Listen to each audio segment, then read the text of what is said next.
Ito mga paps, yung sample ng isang air filter. Ang pinaka-use ng air filter is para i-filter yung air na pumapasok sa ating makina. Kung wala nito, posibleng mabilis dumumi yung loob ng ating makina. So, pwedeng mas mabilis ding masira yan. Ang air filter, usually pinapalitan to every 10 to 20,000 kilometers. So, ito yung sample nung madumi na air filter. Yan, dumi no. Pero dito mukhang okay pa, no? Tas, yan, pag pinagpag mo, yan, may mga alikabok na talaga siya. So, ito naman yung sample nung bago pa or maganda pa. Okay? So, ano ba yung benefits pag laging maganda or okay yung inyong air filter? So, sa pinaka-benefits niyan, pwedeng mas malakas yung power ng inyong sasakyan or mas fuel efficient siya. Kasi nga, sabihin na natin perfect yung kanyang combustion.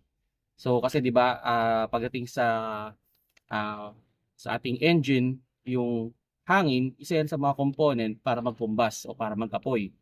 So kung clog to or madumi, kaya nito na hindi na nakaka-penetrate na maayos, pwedeng mangyari dyan is malakas siya sa fuel or kulang sa power. Pwede rin mag-check engine.